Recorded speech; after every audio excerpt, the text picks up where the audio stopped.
habeen wanaagsan kuna soo dhawaada telefishinka BBC Somali qodobada wararkeena caawa ugu waaweyn waxa kamid ah madaxweynaha jamhuuriyadda iskeed madax banaanida ugu dhawaaqday ee Somaliland ayaa dawladda federaalka ku eedeeyay dagaalka Tukaraq halka afayeen u hadlay Puntland uu sheegay in Somaliland ay duulaan ka soo qaaday Falastiiniyiintii shalay ay ciidamada Israa'iil dileen ayaa maanta Gaza as loogu sameeyay xiisad hor leh ayaana jirta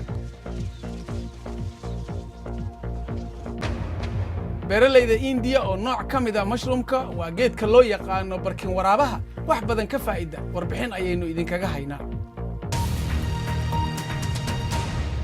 ugu yaraan 20 qof ayaa ku dhimatay sida ay xaqiijiyeen dad deegaanka ah kadib markii ay ku dagaalameen agagaarka tuulada Tukaraq ciidamada jamhuuriyadda iskeed madax banaanida ugu dhawaaqday Somaliland iyo kuwa maamul goboleedka Puntland inkastoo labada dhinacba ay guula sheeganayaan waxa jira warar iskhilaafsan oo ka soo baxaya goobaha lagu dagaalamay dagaalka waxa uu ka bilowday saaka aroortii meer dhowr kiiloomitir u jirta tuulada Tukaraq ee gobolka Sool halkaasi oo ciidamada labada dhinac ay isku horfadhiyeen bilihii la soo dhaafay haddaba madaxweynaha Somaliland Muuse Biixi Cabdi oo la hadlayay dad ka qayb galay munaasabadda 18 May oo xilligeedii laga soo hormariyay Ramadaanka dartiis ayaa dawladda federaalka Soomaaliya ku eedeeyay in ay ku soo duushay waxaan sheegay qaranka Somaliland inay ciidamada Somaliland dhammaan ka gaareen joogkii laga soo wareegay guurada taaban karo oo ay waliba hudba ka furteen shabeeyada difaaciya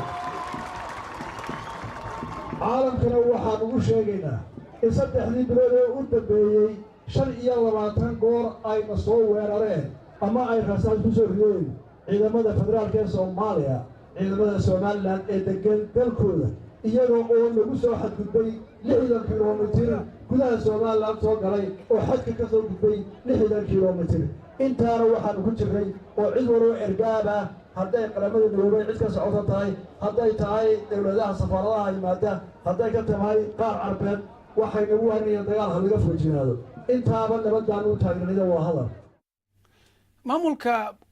maamul goboleedka Puntland ayaa isna Somaliland ku eedeeyay in ay duulaanka soo qaadeen waxaana hadalkaas sheegay afayeenka Puntland Cabdullaahi Maxamed Quraan Jacel waxa ciidamada Puntland deegaamadoodii deganaa soo weeraray ciidamada Somaliland oo gardarro mar walba ku soo weeraray dhulka Puntland iyo ciidamada Puntland halkaas dagaalkaas saaka 12kii ayay soo weerareen kabacdina ciidamada Somaliland waa la jabiyay dib baa loo jabiyay dib baa loo riixay wixii waxa ka dheer oo faahfaahinana dib baan ka soo sheegi doonaa laakiin waxaan u sheegaynaa ummadda Soomaaliyeed inay gardarro mar walba joogtaa iyo dhiig Soomaaliyeed oo dib loo daadiyo ay ka shaqeynayso xukuumadda hadda Muuse Biixi oo hogaaminayo iyo ummadda Soomaaliyeed ay rabto inay dhibaatayso madaxweynaha dawladda federaalka ee Soomaaliya Maxamed Cabdullaahi Farmaajo ayaa ku baaqay in la joojiyo dagaalka deegaanka Tukaraq qoraal ka soo baxay xafiiska madaxtooyada dawladda Soomaaliya ayaa lagu sheegay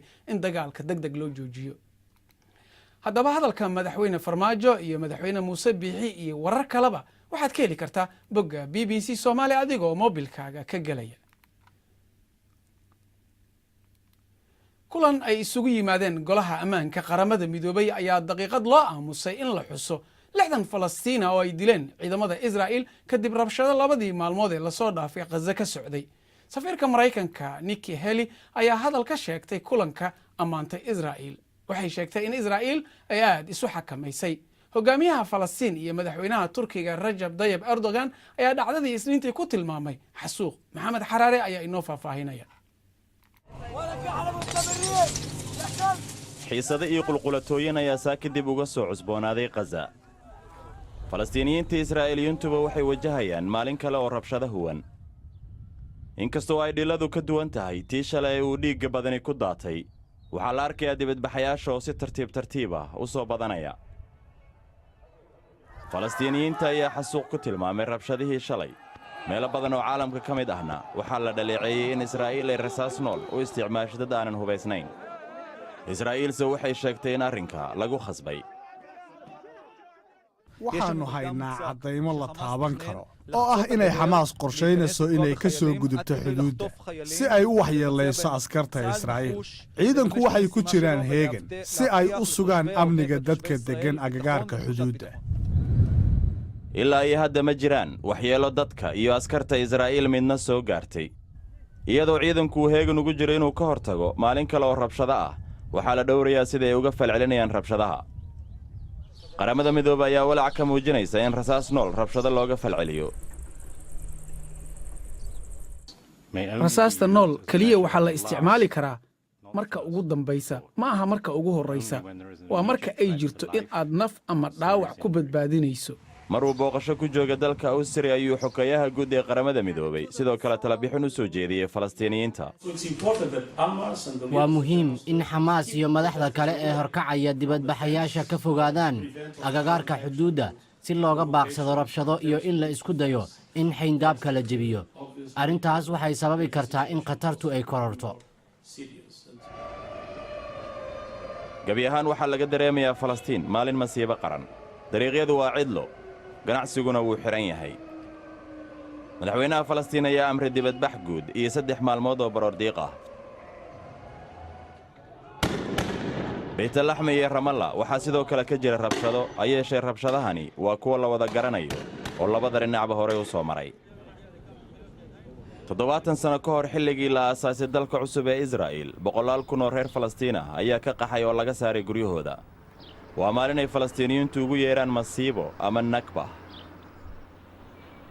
6 toddobaad ee la soo dhaafay carruurtii awooyaashood la qaxiyey ayaa dul jooga xuduudda si ay u xusaan dhacdada. qaar ayaa isku dayay inay xayndaabka jebiyaan arrinta oo Israa'iil ay xabad kaga jawaabtay. bal markana aynu eegno qodobo kale oo ku jira wararka maanta. mas-uuliyiinta Nigeria ayaa sheegay in tiro ka badan 80 ruux lagu afduubtay gobolka waqooyi galbeed ee Kaduna.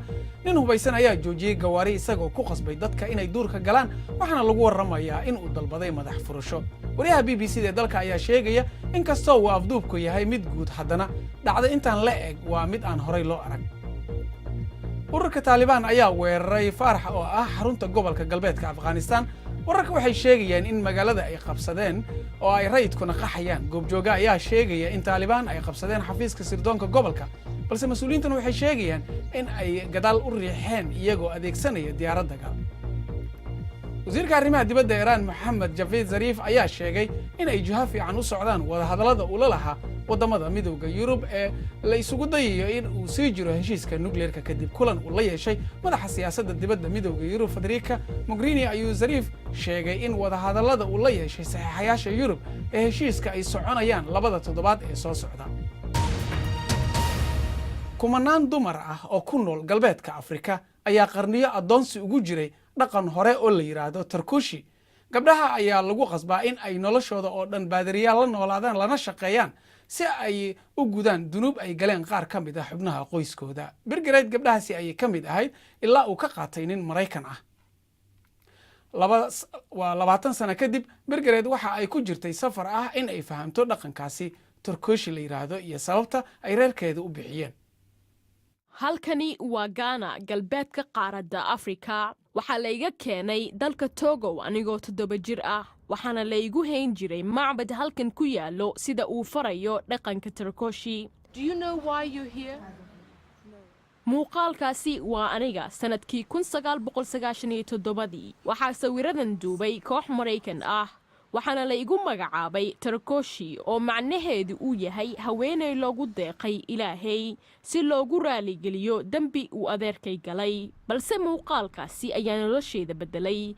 daawado Maraykan ah ayaa yimid Ghana oo kula heshiiyey baadariyada macbadka inay isii daayaan, kadibna Maraykanka ii waday ina soo korsaday. maadaama aan hadda qof weyn ahay, waxaan doonayaa inaan fahmo dhaqankan. Turkushi waa dhaqan ay leeyihiin qowmiyado kala duwan oo ku kala nool dalalka Ghana, Togo iyo Benin. markii aan ka tagnay macbadka waxaa joogay ilaa 5,000 oo isugu jiro carruur iyo haween. dhaqankan ayaa la mamnuucay sanad kadib markii aan ka tagay macbadka 1998 hase yeeshee qofna lagama xirin baadariyadii macbadka. dhaqankuna weli wuu sii jiraa. waxaan la kulmay gabadhan 14 jirka ah oo macbadka joogto. miyay og tahay sababta halkan loo keenay? maya war kama hayo. waxay leedahay ma ogi sababta. waxa ay halkan timid 2 sano ka hor ayadoo 12 jir ah. hooyadeed ayayna tabaysaa. mana ahan wax la aqbali karo. waxaa la gaaray xilligii aan booqan lahaa qoyskayga. hore tuuladeenna waan u imid balse weli ma aanan weydiin reerkayga sababta ay ii bixiyeen. hadda waxaan diyaar u ahay inaan aabbahay weydiiyo waxa uu kula heshiiyey adeerkay. adeerkaa wuxuu sheegay in uu kuu baahan yahay inaad u tagto oo gurigiisa aad ka shaqayso. adeerkay waa uu sinaystay wuxuuna ku noolaa magaalo madaxda Lom taasoo ka fog tuuladeenna. waxaan aaday Loomi anigoo ku raadinaya. adeerka ayaa ii sheegay inaadan halkaa joogin. waxaan ku wareegay jidadka waanan ku heli waayey. ma og tahay halka uu ii kaxeeyey? waxa uu ii waday macbad ku yaala gobolka Volta ee dalka Ghana. waana uu iga tagay. waxa ay ahayd in aan halkaasi ku dhammaysto noloshayda. wixii dhacayba way dhaceen. anigu waxaan ku faraxsanahay inaad dib gurigii ugu soo laabatay. balse haddii qof aad eedaynayso anigay eedee. safarkan waxa uu iga caawiyey in aan fahmo qiimaha xorriyaddayda. balse waxaa wax laga niyad jaba ah in dumar iyo carruur badani ay dhibaatoonayaan dhaqankan Tirakoshi aawadiis.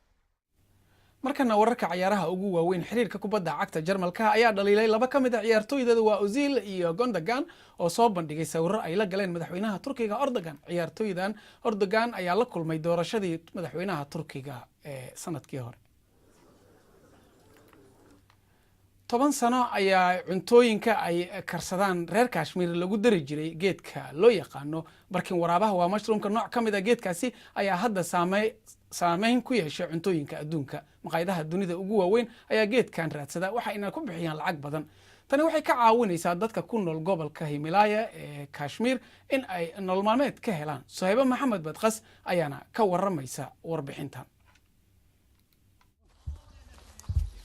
buurtan wax yar ayay u jirtaa xuduudda dhibaatada ay ka taagan tahay ay Hindiya la wadaagta Bakistaan. maxamed sheekh waxa uu ka yimi tuulo halkaa u dhow kadib markii uu soo socday dhowr saacadood. ugu dambayn waxa uu arkay wixii uu raadinayay waana barkin waraabe. halkii kiilana waxa ay ku kici kartaa $800 taa oo ka dhigan haddii uu helo dhowr kale in maxamed qoyskiisa ay caawin karto ilaa iyo 3 ama 4 bilood. khatar weyn ayaa ku hoos jirta fuulista buurahan. waxaad ka baqaysaa in xayawaanka duurjoogta ah halis kaaga timaado. sidoo kale ciidanka ilaalada ayaa iyaguna ku qaban kara. ha yeeshee shaqola'aanta jirta awgeed waan u bareernaa khatarta. waxaan u baahannahay lacago aan ku noolaano. baadiyahan oo toogashadu iyo bandowga ay qayb ka tahay nolosha way adag tahay in aad nolol maalmeed hesho. taasna waxa ay ka dhigaysaa in barkin waraabahan uu noqdo mid qiimo leh. sanadkiina 2 jeer oo keliya ayaa la abuuraa. buuraha Kashmir ayayna ku soo urursadaan. dhadhanka barkin waraabahan ayaa soo jiitay dadka cunno kariska ku takhasusay ee caalamka. maqaayadan wanaagsan ee ku taal Mumbai waxa ugu horeeya ee aad ka helayso waa barkin waraabaha. maqaayadaha ugu sarreeya adduunka cuntooyinkooda waxaa ku jiro geedka barkin waraabaha. adeegsiga waxyaabahan dabar go'aya ee cuntada lagu darsado ayaa macaaneynaya dhadhanka. waana halka ay dhammaan maqaayadaha adduunka xooga saarayaan. in ka badan 90% barkin waraabaha dalkan Hindiya waa la dhoofiyaa. waxaana sidoo kale laga helaa qaybaha kale ee dunida balse meelaha qaar dabcan ma Kashmir ayay la mid yihiin. halkaasi oo dadku ay la daalaadhacayaan inay ka baxsadaan dagaalka ay bartamaha ugu jiraan. wararkan iyo kuwii ugu dambeeyayba waxaad kala socon kartaan oo aad ka helaysaan boggeena bbcsomali.com. intaas ayaan ku soo gabagabaynaynaa barnaamijkeenna caawa. inta aan kulmi doonno habeen dambe aniga asxaabta waxaan idinkaga tegaynaa nabadgelyo